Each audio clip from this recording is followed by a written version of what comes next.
Next step is dodging and burning. And basically what that is it's like doing a levels or a curves adjustment, except you got a handy little brush here. Here's the dodge, here's the burn, and you can selectively choose where you're applying this adjustment, and you can set the range to shadows, midtones, or highlights. And the highlights affect the bright parts, the midtones affect the middle tones, and of course the shadows affect the dark tones. And same for the burn tool, blah blah blah blah blah blah blah blah blah blah blah. I think you got it. So with the dodge tool here, I'm just going to zoom in on his eyes, and I just want to make them a little bit brighter because I'm allowed to. This isn't photojournalism, or it isn't anything like that. It's just commercial photography, so I can really up his eyes here. I'm also going to duplicate the background layer just so I can see what I've done, and if I go too far and mess up, I can always go back. Alright, now see, I overdid this eye a little bit too much. So now, of course, since I duplicated the layer, I can get the eraser brush and just go over to the part that I just worked too heavy on. Alrighty. His forehead is looking a little bit too bright, so I'm going to burn it. And basically this will make the tones darker. But when I do burn it, you'll notice a problem. His skin turns kind of red, and even though he's supposed to be beat up in the picture, this looks a little bit too cheesy for me. I'm going to show you a little trick. For this top layer that we're dodging and burning on, if you set the blending mode to luminosity, or however you say it, this way, the only thing that'll be affected when you dodge and burn or make any changes to this top layer are going to be the lightness and darkness of the picture, never the color. So now I can dodge and burn a lot, and you can see here that I don't get that weird color anymore. I just get this straight effect of the tone darkening. So of course I'm going to set the exposure down, and to a manageable amount. Just go over this light part. And you see, that looks much better. And if I set that to normal here, you see I got that weird pink coloring in it. Now it's not so bad for this picture, but if you got like a picture, of a nice looking girl or something, and she's got all these kind of welt marks on her face, and I don't think she'll be really that pleased. Alright, now I can also use this little technique here, and I'm just gonna burn kind of a little bit of a vignette in the background, just to draw the eyes in a little more to the picture. That's looking pretty good. Alrighty, I'm gonna flatten that and move on to the next step.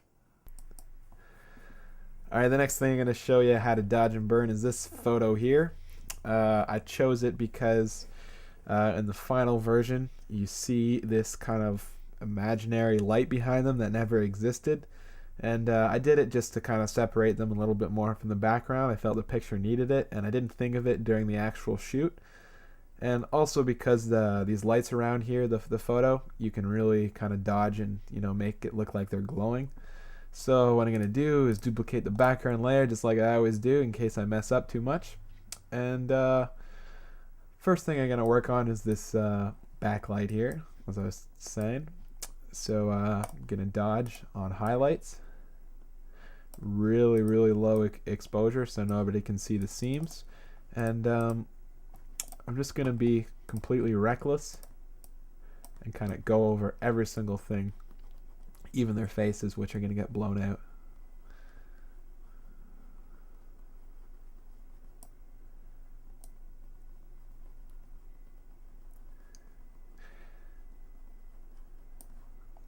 Okay, now let's see what that did there. Alright, needs a little bit more over here. And Jason's head. Okay, cool. Now I can also burn the shadows a little bit so it doesn't look totally out of place and it's a little bit contrasted. Okay. Now you see that also made the colors go a little bit funny, a little bit too blue. So I can set the blending mode to luminosity, as I explained before, so it doesn't affect the color so much. Okay. So now all I have to do on that top layer is all the faces that I just blown out.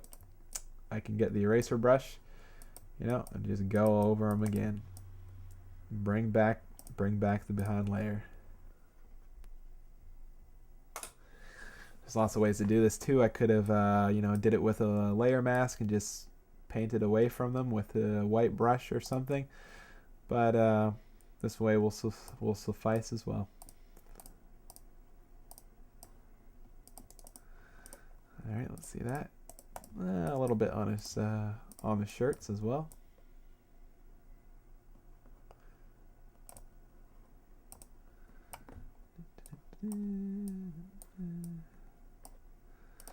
Alright, now let's turn that on and off just to see. Aha. So you see that makes their head stand out a lot more. Looks a lot more dramatic as well, I think. Okay, I'm going to work on this light here a little bit with the dodge tool. Just going to dodge the highlights of it. Make it look like it's brighter and kind of got a glow around it almost.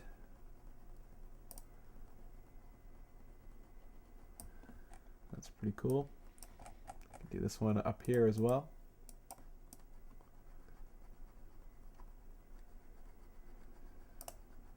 Almost appears as if they're a lot brighter than they actually are and they're turned on.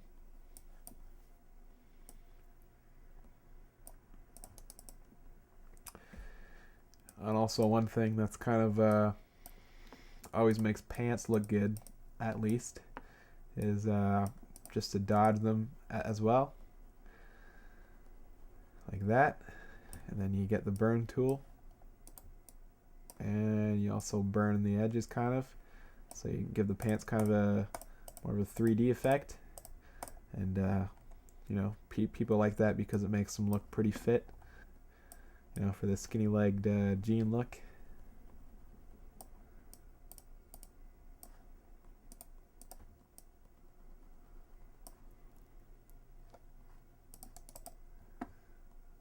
Alright, let's see that.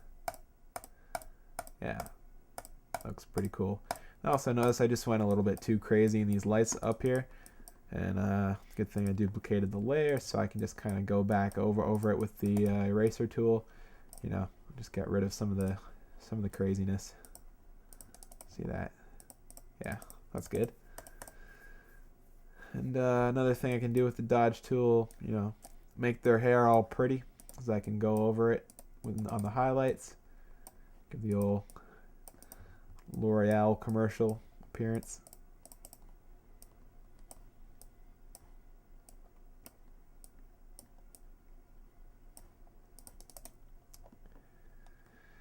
And with the burn tool, neat little effect, I can just kind of enhance these shadows here a little bit.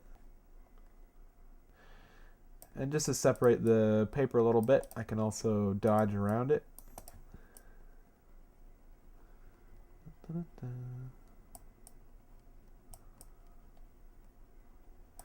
Also, I see on this paper kind of the midtones are too dark, so also dodge the midtones.